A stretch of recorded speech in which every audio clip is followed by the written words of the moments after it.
She texted from a club. Oops, miss your surgery. Flights are crazy. I replied, rest up. Then I put the hospital staff on a no-visitor list and updated my advance directive. When she arrived with balloons, security already knew her name, and her expression when they stopped her said everything. 34 male. I'm currently propped up in a hospital bed. My left leg is encased in a brace the size of a small canoe. The pain is a dull, throbbing bass line, but it's nothing compared to the sharp, clear note of betrayal that's been ringing in my ears for the last 36 hours. For months, my life was a countdown to one event: ACL reconstruction surgery. It's a major procedure, a long recovery, and something you need a support system for. My fiancée, Maya, 31, was supposed to be that system. She was my emergency contact, my healthcare proxy, and the person who was supposed to drive me home to the recovery station we'd set up in our apartment. She had a critical work trip for 3 days before the surgery, but she swore she'd be back. Her flight was scheduled to land the night before my 7 a.m. hospital check-in. She would be there. She promised. At 3:12 a.m. on the morning of my surgery, my phone buzzed. It was a text from Maya. Maya, oh babe, flights are crazy. So sorry, flight got canceled. Won't make it for your surgery. Oops. Thinking of you, though. Rest up. My blood went cold. Oops. The dismissiveness was a slap in the face, and something fell off. I couldn't sleep, so I did what any anxious person would do. I scrolled through social media. A mutual friend had just posted an Instagram story. It was a noisy, flashing video from a club in the city Maya was visiting. And there in the background was Maya laughing, drink in hand, with some guy's arm around her. The timestamp was 15 minutes before she sent me the text. There was no canceled flight. There was a party. She didn't forget. She chose. Lying in the pre-dawn darkness, a profound, chilling clarity washed over me. The woman I was going to marry had just left me completely alone on the day of a major surgery, lying about it with the casual indifference of someone canceling a coffee date. My first call was one of shame and panic. My older brother, Ben. I explained the situation, my voice cracking. He didn't hesitate. I'm on my way. Don't worry about a thing. My second and third actions were more methodical. After I checked into the hospital and was settled in the pre-op bay, a kind charge nurse came to review my information. Everything looks good, Alex, she said. We have Maya listed as your primary contact and visitor. I need to make a change, I said, my voice steady. Please remove Maya from my visitor list entirely. She is not to be allowed in my room or given any information about my status. No exceptions. The nurse looked at me, a flicker of understanding in her eyes. She simply nodded. Okay, honey, I'll update the chart and inform security. Next, I asked to speak to a patient advocate. A social worker came by a few minutes later. I need to update my advance directive, I told her. I want to revoke Maya's status as my healthcare proxy and assign it to my brother Ben effective immediately. She handed me the paperwork, filling in Ben's name and signing mine next to the line that officially stripped Maya of any power over my medical decisions felt like the most sane, rational thing I had done in years. Ben arrived, a calming presence in the sterile chaos. The surgery went well.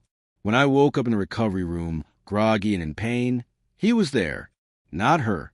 The next afternoon, through the haze of painkillers, I saw a commotion down the hall near the nurse's station. It was Maya. She was holding a ridiculously large bouquet of roses and a get-well-soon balloon that bounced against the ceiling. She was in full worried fiancé mode, her face a perfect mask of concern. I watched as she spoke to the nurse, who then pointed toward a hospital security guard standing nearby. The guard approached her, spoke quietly, and shook his head. Maya's face cycled through confusion, then indignation, then outright fury. Her voice rose, and even from my room, I could hear fragments. My fiancé, ridiculous. Let me see him. The guard was firm. She was not on the list. She was not coming in. Her expression when she turned and saw me watching her from my doorway, a look of pure, unadulterated shock that her key to my life no longer worked, said everything. My phone sitting on the bedside table began to vibrate incessantly. A string of texts. What is going on? They won't let me see you. This is insane. Alex, tell them to let me in. I'm your fiancée. I just looked at the screen. Then I looked at Ben, who gave me a quiet, supportive nod. I didn't reply. I just turned my phone over and closed my eyes. Update 1. I'm home now, ensconced in a recovery station that feels more like a fortress. Ben has been a saint, helping me with everything from getting food to navigating the treacherous journey to the bathroom. My leg is a useless, throbbing appendage, but my mind has never been clearer. The digital siege from Maya and her family began the moment she was turned away from the hospital. Dozens of missed calls, voicemails ranging from saccharine sweet to shrewish, and an avalanche of texts. I ignored them for 2 days, focusing on my immediate recovery. Finally, I decided to answer one of her calls, mostly to make it stop. Finally, she screeched, "What is wrong with you? Do you have any idea how humiliated I was? Being escorted out of a hospital, like a criminal. I flew all the way back for you." "No, you didn't," I said, my voice flat and tired. "You flew back when the party was over. There's a difference." I saw the pictures. "Maya, it was a work dinner. My boss made us go. You're twisting things to be cruel." She fired back, the lie coming so easily to her, and my flight was canceled. I had to rebook. "You're punishing me for something that wasn't my fault." "It doesn't matter anymore," I said. "I was alone when I needed you. I made new arrangements. Ben is my proxy now. You're not welcome here." "You can't do that," she shrieked. "We live together. We're getting married. We have thousands of dollars in non-refundable deposits. Are you just going to throw all that away over a misunderstanding?" Her immediate pivot to the money was telling. Not, "I'm so sorry I hurt you." Not, "How is your knee?" It was about the financial fallout, the inconvenience to her. Then came the call from her mother, Diana. "Alex, dear, I think you're overreacting," she began in a condescending tone. Maya is distraught. She made a small mistake. You're a man. You're supposed to be strong and forgive. To abandon her when she's so upset, it's just not right. The audacity was stunning. I was the one who had surgery, and she was the one who needed support. "Diana, with all due respect, your daughter abandoned me. The conversation is over." I hung up. The next dirty trick was an attempt to bypass me entirely. I got a text from one of her friends, Chloe. "Hey, Alex. Maya's super worried about a big project on her work laptop. She asked if I could swing by and grab it for her. I have a key." I knew for a fact that Maya had taken her work laptop with her. This was a reconnaissance mission, an attempt to get an agent inside the apartment. Ben handled it. He waited by the door, and when Chloe showed up, he politely but firmly blocked her path. "Sorry," he said. "Alex isn't having visitors. If Maya needs anything, she can schedule a time with me to come and pack her belongings under my supervision." This, of course, led to another furious call from Maya. "You're treating me like a thief. Having your brother guard my own home against me. It's my home, Maya. You're no longer on the lease. And yes, you need a chaperone. Your trust score is 0. As for the wedding, I spent an entire afternoon on the phone methodically dismantling the future she had torched. I called the caterer, the photographer, the venue. I explained that the wedding was off. As she had so helpfully pointed out, many of the deposits were non-refundable. Total loss was around $8,000. I ate it. It was the price of my freedom. After the calls, I sent her a single final email. The subject was canceled contracts. In it, I attached a spreadsheet. It listed every vendor, the date I had canceled, the total deposit amount, and the amount that was non-refundable. I highlighted the total loss. At the bottom, I wrote, "This is a financial consequence of your trip. As I have paid all of these deposits myself, I will not be seeking your half. Consider it a parting gift. All future communication regarding the removal of your belongings from my apartment must be directed to Ben. Do not contact me again." I blocked her number. I blocked her mother. I blocked her on all social media. The silence that followed was the best medicine I've had all week. Update 2. The day of the move-out arrived like a storm front. Ben, ever the stoic guardian, was here to supervise. I was parked in my recovery station, a comfortable recliner I bought specifically for this period, with a custom swing arm table for my laptop and essentials. It was my command center. It was also, unfortunately, in the living room where the main event was to take place. Maya arrived alone.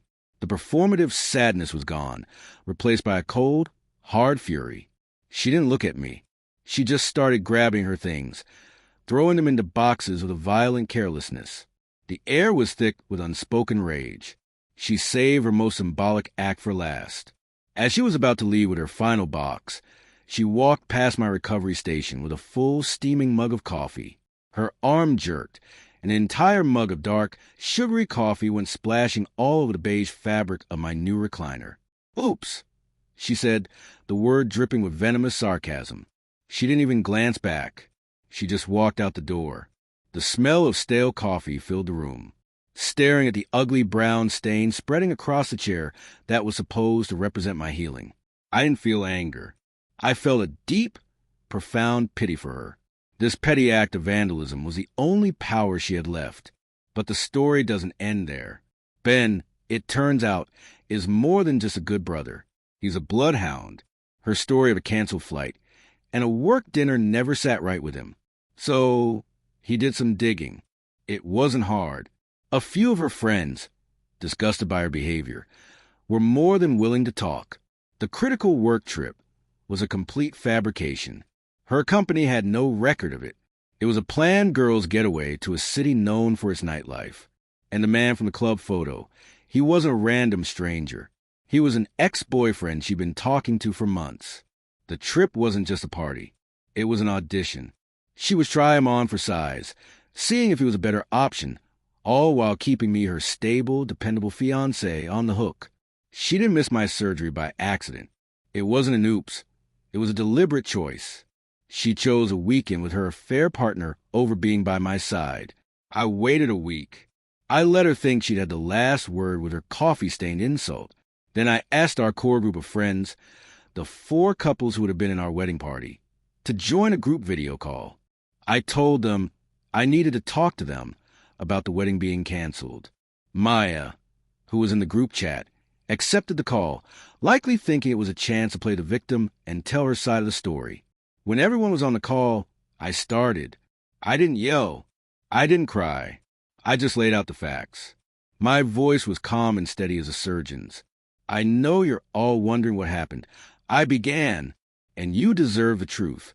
2 days before my surgery, Maya told me she had a work trip.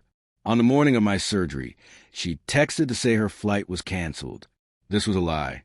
I continued laying out the timeline, the Instagram story, the lies about her boss, and then the final brutal truth Ben had uncovered. It wasn't a work trip, I said, looking directly at Maya's pixelated, horrified face on the screen. It was a vacation with her ex-boyfriend. She lied to all of us. She wasn't there for me because she was with someone else. The silence on the call was absolute. I could see the shock and disgust on our friends' faces as they looked back and forth between me and Maya. "Maya," I said, my voice dropping, "that coffee stain on my chair, that's nothing. You stained our entire relationship, our friendships, everything. And you did it with your eyes wide open." She started crying, trying to stammer out denials. But the damage was done. I had presented the case. The jury, our closest friends, had seen the evidence. I hadn't destroyed her reputation with public posts. I had simply revealed the truth to the people whose opinions we both valued. Her victim narrative was dead before it could even draw breath. I think that's all that needs to be said. I concluded and ended the call. Final update. The last 6 months have been a slow, arduous, but steady climb back to normalcy. Physical therapy on my knee has been grueling, but every bit of restored mobility feels like a victory. Ben was my rock through the worst of it. The real healing, though, has been emotional. The group video call was the kill shot. As I'd hoped, it completely neutralized Maya's ability to spin her narrative. Our friends, presented with the unvarnished truth, were appalled. They didn't viciously attack her. They just quietly excised her from their lives. The group chat she was in went silent. The invitation stopped. She had built her social life on a foundation of my stability. And when that was gone, the whole structure collapsed. Her affair predictably fizzled out. The ex-boyfriend was apparently not interested in the drama or the baggage that came with being the other man in such a spectacular implosion. He was there for the fun trip, not for the messy fallout. Without my income subsidizing her lifestyle, and with a torched social circle, Maya had no choice but to move back in with her parents. I've heard through the grapevine that she is miserable, constantly complaining about how one little mistake ruined her life. The complete lack of self-awareness is staggering, but not surprising. She still sees herself as a victim of my unforgiving nature rather than the architect of her own demise. I never heard from her or her mother again. My email about the wedding deposits, followed by the video call, was a 1-2 punch of factual and social consequences they couldn't recover from. The revenge was never about hurting her. It was about protecting myself. By immediately revoking her access to my hospital room and my medical decisions, I took back control at my most vulnerable moment. By methodically dismantling our shared future and preemptively telling the truth to our friends, I ensured that her betrayal couldn't be spun into a weapon against me. She wanted to treat me as an option, a safety net. My response was to remove myself as a choice entirely. The stained recliner from the recovery station sat in my living room for a month, a monument to her pettiness.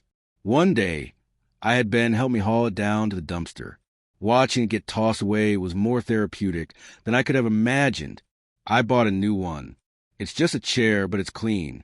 I'm still recovering, and I'm not ready to even think about dating again. The betrayal left a scar, but it's a clean scar, not a festering wound. She showed me her true character in the most brutal way possible, and I responded not with rage, but with logic. I accepted the reality she presented and acted accordingly. She gambled that I would be a doormat, that I would absorb her oops and carry on. She lost. And the most satisfying part is that she has no one to blame but herself.